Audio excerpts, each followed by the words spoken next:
Welcome to our channel. Today, join Shashi Tharoor in this hilarious stand-up comedy act at JLF London. From witty takes on Bollywood and British colonization to sharp pandemic humor, this performance is packed with satire and laughter. Don't miss out on his sharp observations, political jabs, and literary wit. Watch now for a dose of intellectual comedy. I'm Shashi Tharoor, and if you're surprised to see me here doing stand-up comedy, believe me, I feel exactly the same. I have to say that they did tell me the writing life takes you places, but I didn't quite expect this place right now. Anyway, it's amazing to follow Rema onto the stage. I mean, the guy sings in 3 languages and has even sung in Bollywood. As a writer, of course, I mean, my attitude to Bollywood is basically summed up in the tale of the 2 goats at a Bollywood garbage dump. The first goat is chewing ruminatively in celluloid, and he says, you know, this film's not bad. And the second goat says, nah, the book's better. But anyway, isn't it great to be back live here? All those Zoom meetings and virtual sessions without a single glass of wine to lubricate the vocal cords. Right? I mean, they say it takes a village to raise a good writer, but it takes a whole vineyard to run a literary festival. Anyway, once JLF said they were coming back to the British Library, we were all excited. Sanjoy even said his stellar list would set the stage on fire. The poor librarians didn't realize he meant it literally. It was really tough the last couple of years, wasn't it? Especially for stand-up comedians. With the lockdown and the quarantine, all they could tell were inside jokes. Oh. Well, first at the start of the pandemic, you know, people had the virus without realizing they were infected. The symptoms would show up sometimes 14 days later. Remember that? I'd tell you a coronavirus joke right now, but you'd have to wait 2 weeks to see if you caught it. No, but seriously, terrible things happen because of the pandemic, and particularly unemployment everywhere. Comedians tried a few jokes about unemployed people, but none of them work.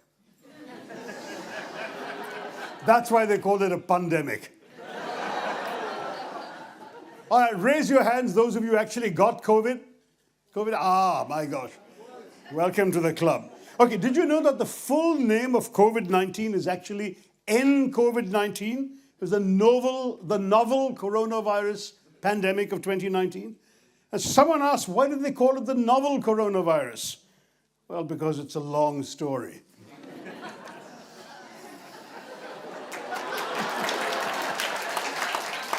Anyway, we're constantly, as you know, these days being exhorted to keep the company of positive-minded people, avoid negativism in our lives, and so on.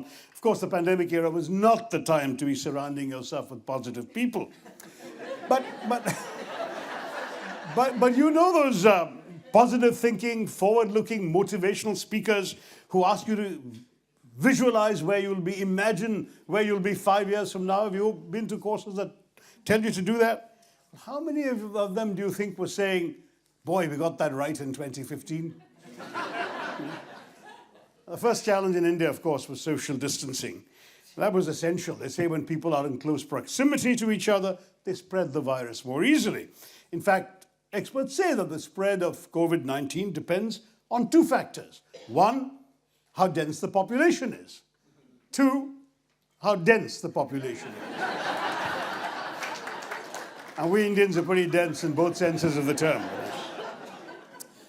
So the doctors are all saying we should avoid human contact, right? Stay away from people. Well, that wasn't too hard for some of our political leaders. They've been staying away from people for years. But jokes apart, social distancing is impossible for a politician. You know, we thrive on crowds, pressing the flesh. You can't win too many votes from 6 feet away.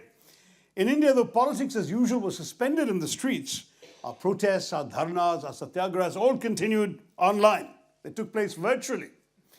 Now, this had some positives, right? Because for 2 years, the rioters were also working from home and destroying their own property rather than the public's. Now, fortunately, aside from being a politician, I'm also a writer, which is why I'm here. But it was hard to do any writing during the pandemic. I sneezed in front of my laptop and it started an antivirus scan on its own. And there was no point even checking the weather forecast. Every day the weather was room temperature. Do the Indians here remember when the Prime Minister said we would win the war against the virus in 21 days? Yeah? Okay, so that was lockdown 1. By the time lockdown 4 came along, it was like the movie Dabang. Didn't make any sense, but the sequels kept on coming. Right? Those quarantines were like the Netflix series, you know, when you think it's just when you think it's over, that's when the next season comes along. As one woman told me, I'm not adding 2020 to my age. I didn't even use it. You know, all years have 365 days, except leap years, like 2020, which are 3,650 days. This is the longest that something made in China has ever lasted.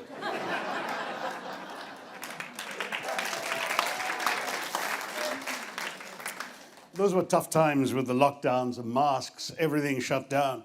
In Delhi, with the industries basically closed and the cars off the streets, suddenly the air cleared up magically.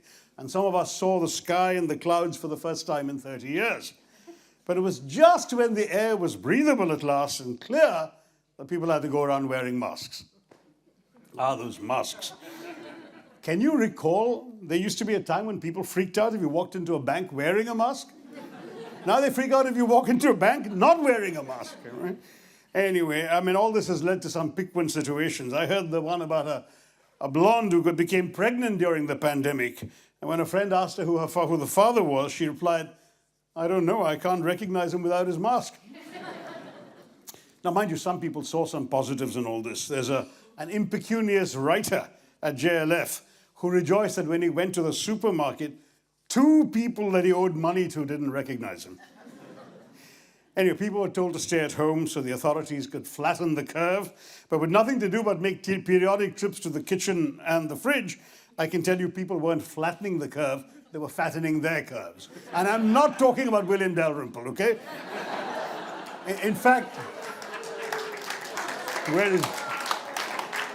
He's not here, serves him right. But actually, the lockdowns were like gardening. You planted yourself in front of the TV, and a few months later, you've already grown noticeably. So it's great to be back to normal, right?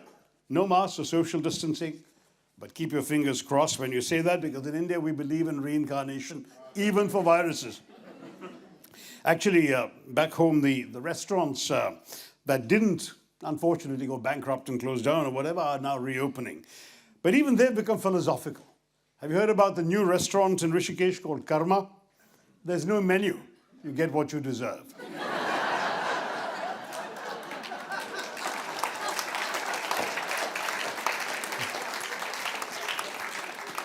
But I'm thrilled to be back at JLF in London. Missed it the last couple of years. Here you have an audience. In the quarantine days, you had to talk to yourself or to the walls or to a Zoom camera, right? In fact, I told my suitcases last time there would be no JLF this year, and I had to deal with emotional baggage.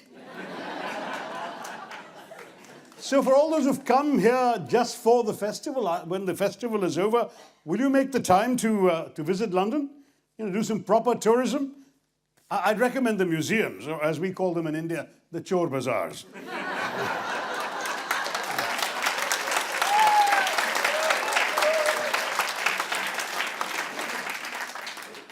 These museums, the British Museum, oh my God, they're like, why don't you pay us some money looking at what my grandfather stole from your grandfather? It's like someone steals your phone, but instead of living their life in shame or dressing it up with a fake cover, they keep it on display and they charge you to look up your relatives' numbers on it. Yeah, they did steal from us. The UK has so many of India's richest and most valuable assets, the Kohinoor, the Amravati Stupa, Nirav Modi and Vijay Mallya. And we want all of them back. But let's face it, the British literally looted our country. From one of the richest countries in the world, as you heard when William and I were talking, when they came, to one of the poorest when they left. The last time some foreigner had such a detrimental effect on India was when Greg Chappell managed the team in the 2007 World Cup. Now, as a Singaporean comedian, Jinx Yeo, has explained it, you have to understand that if the human race is like the human body, the British are like the large intestine, also known as the colon. That's the part of the body that digests everything you've got and turns it into what you flush down the toilet. So that's what the British did to India. They behaved just like the colon. That's why it's called British colonization.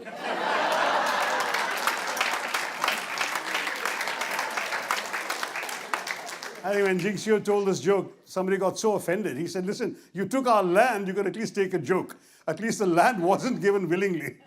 The joke is, anyway. Anyway, well, the British don't like to admit it. I mean, they really like to recall the imperial era as one of decorous tea parties and overdressed Maharajas. I know you all saw that wonderful 14-year-old British Indian kid who asked me yesterday if colonialism wasn't really a good thing. Now you know that people come to literary festivals to celebrate fiction. Truth is, that is the kind of fiction he's taught. Basically, the British talk about the evils of colonialism, but as often as Narendra Modi mentions Achhe Din these days. Did you folks have to, the Indians here, did you have to get a visa to come? Yeah, have you wondered what it would be like, or what it would have been like if back in the 1700s when they invaded us, we had behaved the way the British immigration people do when you apply for visas?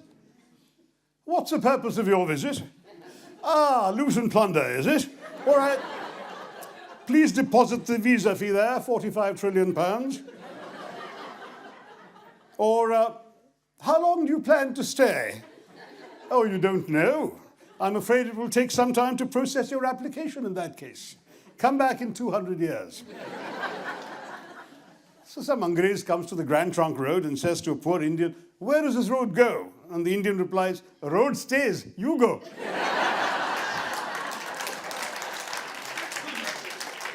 But the Brits don't listen. They go the whole way. They capture the road and all of India and both sides of it. And so now we're members of the Commonwealth. Typically British name, Commonwealth.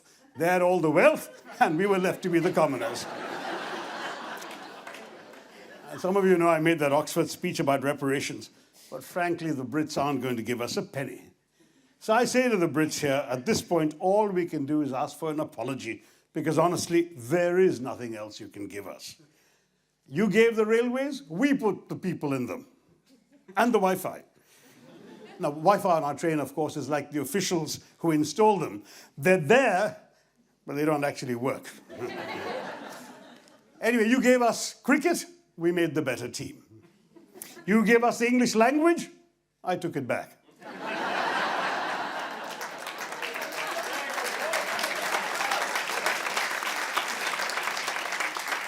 You gave us P.G. Woodhouse, and for that we are grateful.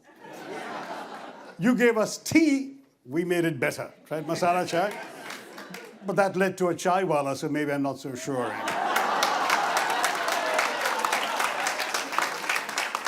All right, and for those of you who didn't laugh, I'll do what I'm still waiting for the Brits to do. I'll apologize.